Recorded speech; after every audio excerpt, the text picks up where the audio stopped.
Episode number 289 of the Wholesome Fertility Podcast. Welcome to the Wholesome Fertility Podcast, a space where you can find empowerment on your fertility journey.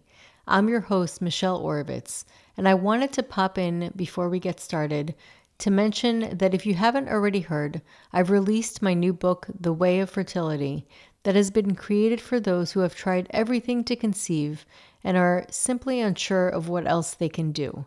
This book shares tried and true wisdom from ancient teachings along with modern research that supports much of what has been taught for centuries. It has been made with love, and the stories shared will serve to awaken hope within you. If you'd like to give it a test drive, I offer the first chapter for free, and you can find a link with more information in the episode notes. I would also like to extend an invitation to you as part of our beautiful community to share your thoughts and experiences by leaving a review of the podcast. Your words have incredible power to inspire others who are also seeking comfort on their fertility journey. And for anyone who has already left a review, thank you from the bottom of my heart. So my guest today is Paul Austin, and today's episode is going to be a little different than what I typically speak about. And that being said, I want to be very clear that I'm not suggesting anybody do this. We're talking about psychedelics today. And the reason why I want to talk about it is because I've been seeing a lot of research that it seems to be a lot of benefits for certain people. And I want to be very clear. I am not suggesting doing anything illegal. If you were to look into it, I would suggest having a medical team, talking to your medical providers, your doctors, and also possibly doing this with a practitioner that is very well versed in a legal state where it is allowed. We're going to be talking also about ketamine and the benefits of that, which is legal, but again, you'd have to really look into that as well. So it's not something that I suggest you do, but it is something that has a lot of potential to be very healing on the mind. And I have actually spoken to a few people that I've worked with on fertility related topics that have had major anxiety and have microdosed and have told me that they've had tremendous benefits. So I have seen that. I have witnessed it just from stories. It wasn't something that I suggested to them. It was just something that they told me about. So it definitely piqued my curiosity. And what I'm learning is that it has a tendency to really create neuroplasticity and to clear the mind of patterns that tend to hold people back. So this was my intrigue in speaking about it. I was reached out to by Paul's team. I looked at it. I was like, okay, this is an interesting topic. Could it possibly relate to fertility? Well, I don't really see it as a piecemeal. I don't really look at fertility as just fertility. I look at it as really a whole well-being topic that many different parts of ourselves come together because we are whole people, and all of that reflects in fertility health. So I like to talk about everything, and I believe that information and knowledge is power. So this is all educational. It is not meant as advice.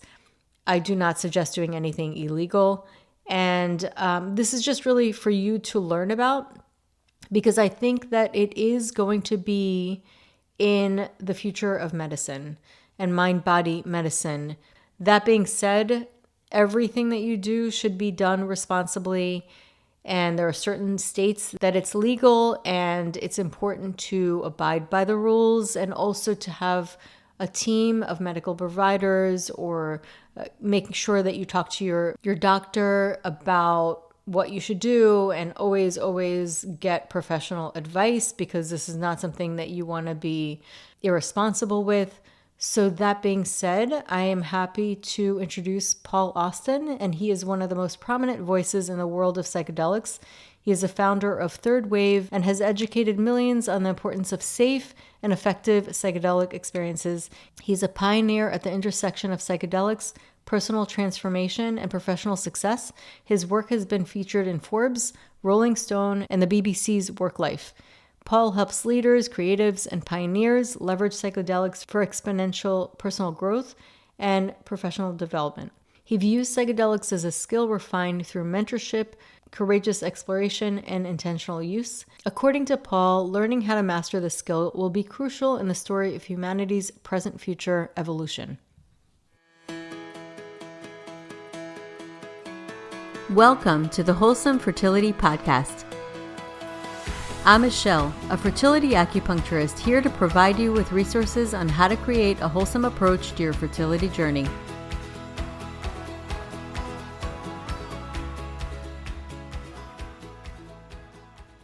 Welcome to the podcast, Paul. Thank you for having me on, Michelle. I'd love for you to share your background, how you got into this work, and then we'll obviously dive in a little later. Well, the topic we're covering today is or has been a fairly taboo one.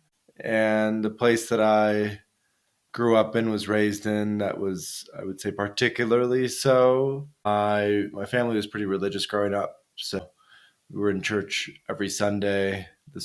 I grew up in Michigan in the Midwest. And at the age of 16, I started to smoke a little cannabis, and soon after that tried alcohol for the first time. And then a few years after that, started to work with LSD and mushrooms. And early on in that journey, like pretty much right after I started smoking weed, my parents found out that I had been, trying cannabis, and they sat me down. And one Sunday after church, and my dad looked at me and was like, I haven't been this disappointed since my brother passed away in a car accident 35 years ago, something like that. So it clearly pained my parents. I mean, it clearly impacted them way more than it impacted me. Theirs was very negative. Mine was very positive. So it just became clear at that point in time that we were of different perspectives, which I accepted and was fine with. I was much more the rebel and, the person who was skeptical of groupthink and was always asking questions and sort of being a little bit of a menace. I was definitely a little bit of a menace growing up as a young kid. But that then matured into, I would like to choose a path that's more unconventional, that, most people don't necessarily follow. So when I was 21, I moved to Turkey, and that had been influenced by my early LSD and psychedelic use. I had had these experiences with either by myself or with a small group of friends in the woods, in nature, and I always just felt very creative from that place and wanting to sort of paint my own picture or dream my own dream or create lifestyle design in a way that I felt was very intentional. And so I thought the first path coming out of university would be fun to travel. So I taught English in Turkey, and then I started a business in Thailand, like an online business, like a sort of early digital nomad remote work lifestyle. And I was traveling all over. I'd go to Vietnam. I'd go to, I did road trips all across Europe. I went to the Amazon for a conference on ayahuasca at one point. So very nomadic, traveling all over. And soon after that phase started, I moved to Budapest, and I worked with LSD again and had a very profound experience. And this was 2015. And at that point in time, I was noticing more people were talking about psychedelics. There were more conversations happening around them, more research being published. So I started Third Wave as an educational platform resource for like cultural or legalization of psychedelics. And the story kind of like this first chapter sort of concludes when in 2018, Michael Pollan's book came out, How to Change Your Mind. I gave it to my dad to read, and he read it. And soon after, he started to microdose. And then soon after that, I guided him through a high dose psilocybin journey. So, this is almost 13, 14 years after that initial conversation we had. Their minds had been changed quite a bit. And now my parents are, fully supportive and behind what I do professionally and all those sorts of things. So what I've sort of learned over the last 10 years being professionally involved in this work is, if we have our own experiences with them, we speak from that place, it's good not to sort of willfully push it onto others, but providing education, providing context, providing answers to questions if they're interested. That's really what I've strived to do and support people in and on their path with psychedelics and microdose. Yeah, I mean, I know this sounds almost like a random topic to be putting into fertility work. I like to kind of talk about everything.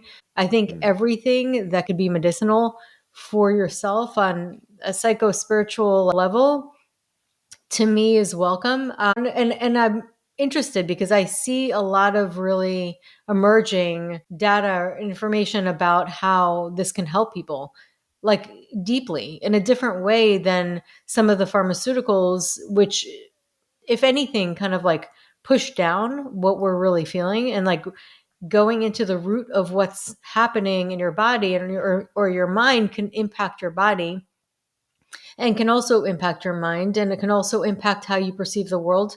And I had one of my patients, actually a couple of patients, do this microdose, and they've come to me and told me, one of them, I remember her having major anxiety, and I was helping her prepare for IVF.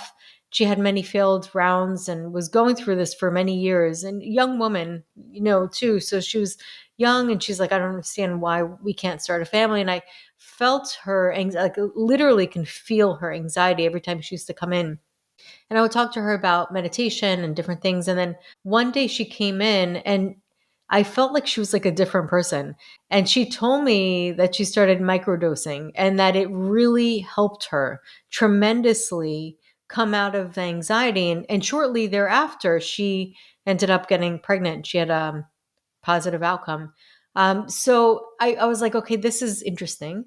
And I've talked to another patient of mine who had miscarried, and after many years of trying, and finally got pregnant and miscarried and went through a lot of anxiety around it. And she told me, and for a while actually I didn't hear from her, she needed a break. And it's so very often this happens with this field. People go inwards and try to figure out or take breaks really from trying anything, because it could be so emotionally exhausting. And she said the one thing that really helped her is she microdosed as well.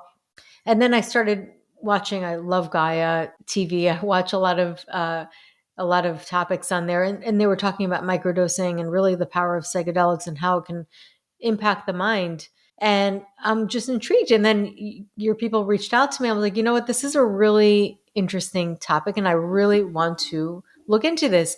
And you're right. It is kind of a taboo because it's considered a controlled substance, but it is, a lot of people are starting to look into it for therapeutics because they're seeing that it has an impact on almost rewiring the mind. And I find that really intriguing. So I really want to talk about, like, how does this work? How does it work on the mind? Like, what's the impact, like for microdosing, for example, psilocybin? Like, how does that work? So when we think about the mechanism of action of low doses of psychedelics, there's the protocols that we can follow, like do it twice a week or do it 3 times a week. The prescription sort of being minimum of 1 month, up to 3 months, and then take a 2 to 3 week break and cycle off of it. So that's very much the what of microdosing. The how is where you get a little bit more into why this might be impacting fertility, why this may be impacting our body's sort of sense of homeostasis, or a sense of vitality or full health. And that really looks at its impact on certain neurotransmitters like serotonin and dopamine. It has a positive impact on both. So it helps with focus, attention, motivation. It also helps people to feel better, to feel good. And that mechanism of action also plays out in its impact on neuroplasticity and the production of BDNF, brain derived neurotrophic factor, which is a precursor to neuroplasticity. So what we know about microdosing is that when it's done in a consistent rhythm, ideally combined with some form of practice like meditation or yoga or just more mindfulness around what we eat, so some sort of intention is weaving through it, it can drive towards uh, a number of beneficial outcomes depending on the context. So some people will say, oh, this really helped me to get off my SSRIs. This helped me to get off certain benzodiazepines. This helped me to get off ADHD medication. Some people would be like, oh, this really helped me to find my rhythm again in work and I was able to access flow. Or some people are like, oh, this really helped me manage or heal my relationship or help me to heal fertility issues. So it depends on the context, it depends on the intention behind the overall experience. but the driving factor is that impact on neuroplasticity and what Mm-hmm. it does to the prefrontal cortex in terms of helping us to plan and think and change and shift. But it also has a really an impact on the amygdala, which is our fear response center. So oftentimes people notice they become more courageous. They're more willing to sort of step outside their normal bounds of what's comfortable. Mm-hmm. And that sense of courage allows people to explore new territory, to try new things, which can often lead to beneficial outcomes because so oftentimes we get stuck in ruts, we get stuck in default patterns, we get stuck in doing the same thing over and over again. And we often need a little push to break those habits and those cycles and learn to be to sort of, I would say, regulate ourselves in the midst of uncertainty and chaos. Right. And then just to kind of be clear, it's not you're not getting the courage is not it's not like you're going to be more of a risk taker per se. It's just it gives you more of that feeling where you're able to like explore more. Yeah, it depends on the context, right? There are some people who certainly they go drink ayahuasca or they smoke 5-MeO or they do these more higher therapeutic doses of psychedelics and it impacts them in such a way that they make decisions that sometimes they later regret. Like this is part of the Hmm. education around responsible psychedelic use is if you have a really big experience, give it time before you're But making with any major microdosing life decisions. With specifically, it's microdosing, not not. so much, right? And so Yeah, that's sort yeah. of the upside or benefit, especially to someone who's fairly new to this, is um, it's almost like contained risk taking. Not unhealthy risk taking or not impulsive behavior that could be detrimental or maladaptive. Right? We're really looking at just a slight uptick in. Oh, I'd like to try a new thing. Like I think it would be helpful to do something that's slightly uncomfortable, like cold plunging would be a really good Hmm. example. Cold plunging is very uncomfortable, Yeah. but we know that it's very beneficial and very safe, and so that's really for a lot of people would be a risk, but it's a very healthy, Right. potential beneficial risk. And neuroplasticity, if people are hearing that for the first time, it basically means that you can rewire your brain and kind of make changes. Is it beneficial in the sense that it almost allows you to change habits more easily than without it? So there's been some interesting research on octopus with MDMA. So octopi are normally very independent. They're not really all that social. And there was a researcher at Johns Hopkins who gave them MDMA and Hmm. noticed that for this critical learning period of time, they were more pro-social. They played together. They were, in that way, and that taught them these new patterns and new behaviors that they continued to exhibit after the MDMA had, totally passed through their system 2 weeks, 3 weeks later. And so the sort of that's probably one of the most interesting elements. Cal Berkeley, UC Berkeley is now carrying out further research on that. They just Hmm. received a $6 million grant from the Bob and Renee Parsons Foundation. Bob was the founder of GoDaddy and is now supporting psychedelic research. Hmm. And so they're studying what is that critical learning period after we do a high therapeutic dose. And what it looks like is it's 2 to 3 weeks where there's this open window of change in your brain where it just becomes easier to try new things, to weave in new patterns and weave in new behaviors, to develop what's called cortical plasticity, to develop more gray matter in the brain. All of this helps our brain become younger, communicate better.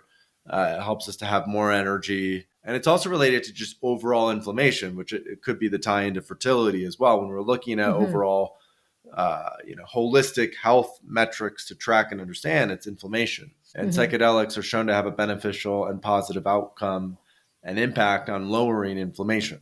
Because and that's also it's also why it has an impact on neuroplasticity because when we lower inflammation in the gut, we lower it in the brain. When there's less inflammation in the brain becomes younger, it becomes healthier, it becomes more, more like a sponge, if you will. And so that impact on inflammation, I think, is responsible for a lot of there are people who heal shingles with microdosing. There are people who have gotten through Lyme disease with low doses of psychedelics. There are people who Hmm. found beneficial outcomes for cluster headaches, which are one of the most like just awful feelings in the world, and then fertility as well. So when I look at that overall holistic impact, I'm really wanting to understand its impact on inflammatory markers in particular, and if by significantly reducing those, it helps to create more space for things like babies. So MDMA, is that what is in psilocybin, like mushrooms? MDMA is also known as ecstasy. Psilocybin is what's in mushrooms. So Uh-huh. psilocybin is also produced synthetically. That Mm-hmm. is a tryptamine. It's a certain type of classic psychedelic. MDMA is what's called a phenethylamine, and Mm-hmm. it has a methamphetamine component. It's more stimulating, which can really help with PTSD in Mm-hmm. particular. So MDMA will be approved by the FDA most likely this year to Mm-hmm. treat PTSD. So by the end of this year, there will be medically available MDMA for people who have PTSD. Psilocybin will be a few years on, but it's currently legal in Colorado and Oregon, and potentially soon in California and other states. So if somebody were to want to do this therapeutically, are you able to do this therapeutically, psilocybin, other than those states? Well, yes and no, right? Like there are plenty of people who work with psilocybin in underground circles. There are a lot of people who grow their own mushrooms. We have a little cute grow kit on Third Wave where we make it really easy for you to grow your own mushrooms. There are a lot of people who fly and travel to Oregon, or they fly and travel to Colorado. I also had a previous project many years ago where I set up a legal center in the Netherlands. We'd have people fly over there, a lot of Americans fly over to the Netherlands Mm-hmm. to do a high dose retreat experience.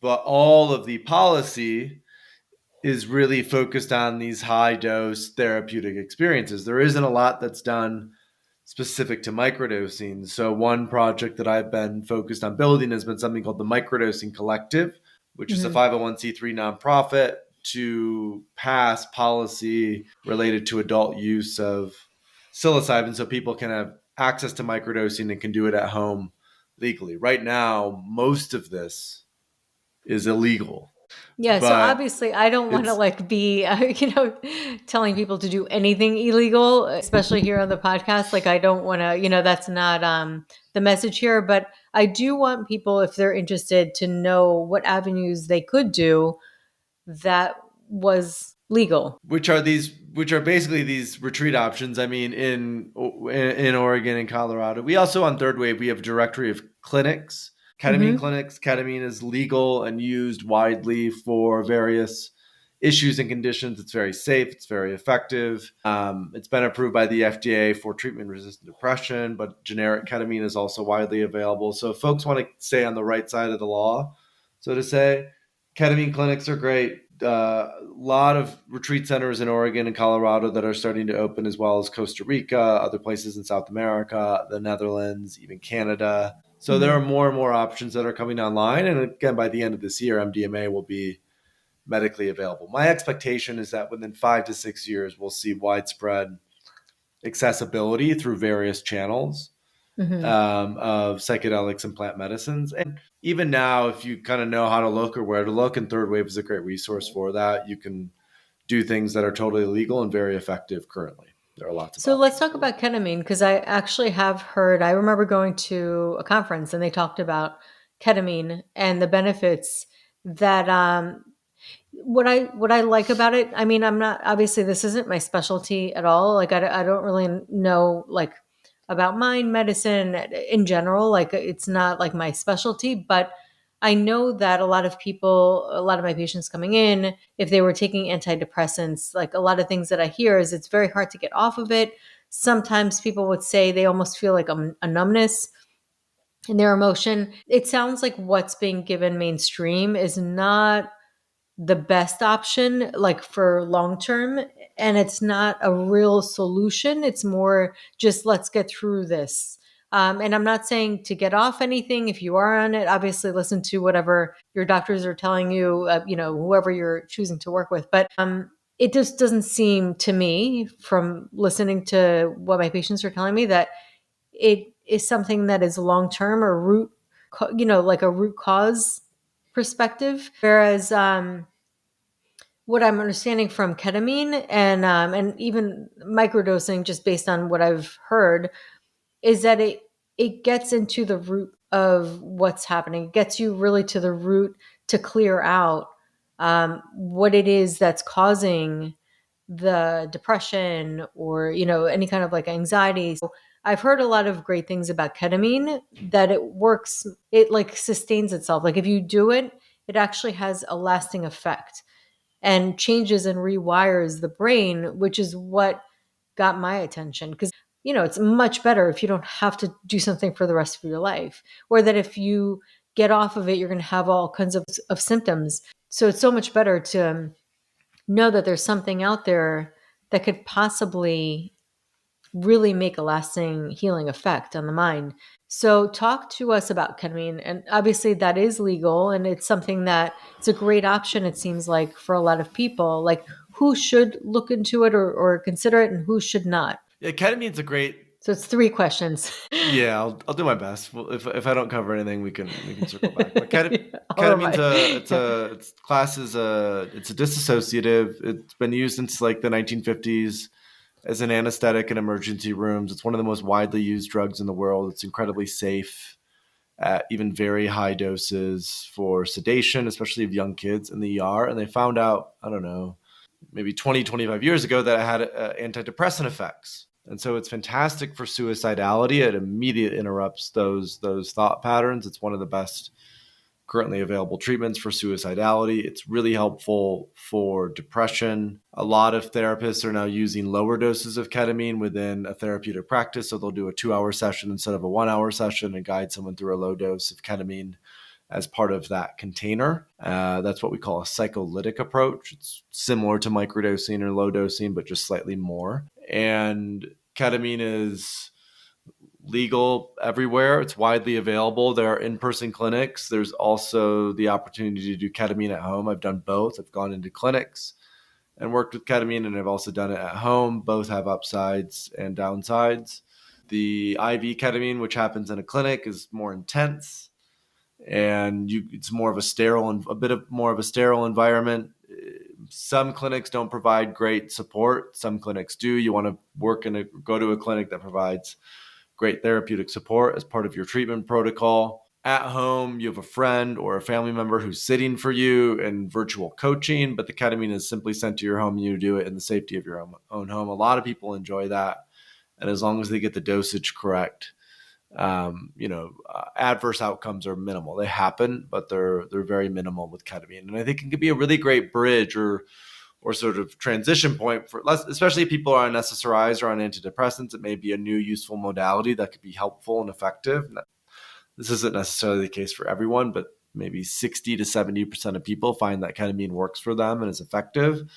And, I think it's for me at least, and for a lot of people, I would say there's something deeper in mushrooms and ayahuasca and these classic psychedelics that ketamine doesn't offer as much. Ketamine's good to do every now and then. I love to do it in combination with body work or massage because it has an anesthetic effect. So I can work with practitioners that can get deep into tissue and fascia, which can be very, very helpful for just creating more space in the body. So I have very intentional use cases for it in specific contexts, but by and large, I try not to use it much because it is a dissociative. It can be addictive. If you do it consistently for a period of time, it can cause bladder issues. And so it's good to have sort of a every now and then approach to working with ketamine after maybe an initial treatment protocol. The initial treatment protocol typically calls for 6 to 8 to 10 treatments within the first 2 to 3 to 4 months, right? Pretty concentrated and focused initial treatment. Yeah. And also, I mean, a lot of this obviously is medicinal, and like any medicine, you should really be aware of like what you should do or not do. I definitely highly suggest talking to somebody qualified and obviously doing it through the legal ways. But what do you suggest if somebody's interested? Because it is something that like can be potentially, depending on like any trauma that you have in the past, it can potentially put you at a place of extreme vulnerability as well. What are some things that people should be aware of if they're looking into this? You want to find a great provider, a great practitioner, someone you can trust, someone that has an ethical practice, has integrity, is compassionate, is experienced, ideally. And you want to really interview the person who you're intending to sit with, or the provider or the clinic or the retreat that you're planning to go to, you want to know these people. So I typically tell people to focus on 5 aspects. There should be an assessment process. They should do an intake on your personal background and history. If you're on any medications, if you do have a history of certain, trauma or alcohol, whatever it is, right? All of that is important to know and for you to communicate to them in an initial intake. Then they can assess whether they can support you or whether they need to refer you out to someone who can support you. So that's also an important element of working with the practitioners. You want to make sure you're in good care. You want to make sure you're in the hands of someone who can take care of you and facilitate and guide you through a safe and effective experience. So making sure there's an intake form, asking them what they do for preparation. Do they offer preparation support? What type of preparation support? What's the experience like? How much medicine? What medicine are we taking? How long does it last? Right? And what might be some of the different elements of it? And then what do they do for integration? So going back to that critical learning period that we talked about, how do they support the integration process? Do they offer support after working with a psychedelic experience? And then what do they know about microdosing? That would be the 5th one. Can they help coach you through or support you? This is definitely a fascinating topic, I will say. And I do think that it has a huge place in the future of mind, body, medicine. I just think that there's just so much potential here, which is why I really wanted to have you on. Like, it was just definitely something that I was like, okay, this is going to be a really interesting conversation. That being said, I don't think that it's for everybody. And I definitely think that people need to look into it, but it's educational. Like, it's really important that people listen and hear that there is a potential for this. And I do think that it could be a huge asset to mind medicine, and hoping that, obviously it could be done in a way that could really benefit with qualified practitioners or people that really know what they're doing, because it is potent. That's why I say it's not for everybody. It is a very potent medicine, and it's not something that should just kind of be taken without thought. So yeah, if people want to learn more, what kind of resources do you offer, and how can people find you? Yeah, so if this made anyone curious, or they want to dive in, learn more, I've hosted my own podcast for years now. We have over 250 episodes. So you can jump into the podcast. We have a bunch of guides on our homepage of the different substances. You can dive into those with a lot of the research and context on them. We have the directory that I mentioned. So all of that's available. And then if there are any people who want to take the next step, who want to go deeper, we offer coaching support as well through a one-to-one coaching program called Personalized Psychedelic Coaching. So reach out to us. Let us know how we can support. This was, a fun, quick dive into psychedelics and microdosing. And if anyone wants to reach out to me individually, I'm on Instagram and Twitter quite a bit, Paul Austin 3W. So find me there. I'll have all the links shared in the episode notes if anybody wants to check it out. And Paul, this is a really interesting conversation. I really appreciate you coming on and elaborating and explaining more about the therapeutics of psychedelics. Thank you, Michelle. This was a ton of fun. So that concludes today's episode. You can find all of the links mentioned on the episode notes. If you're enjoying these episodes, please take a moment to share and leave a review. Reviews mean everything to podcasters, and I really enjoy hearing from my listeners. You can also find me on my website at www.thewholesomelotus.com or email me at info@thewholesomelotus.com. I love hearing from my listeners.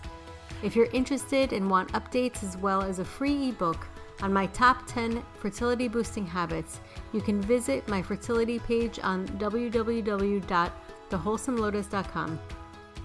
I thank you so much for listening in and hope that you have a beautiful day.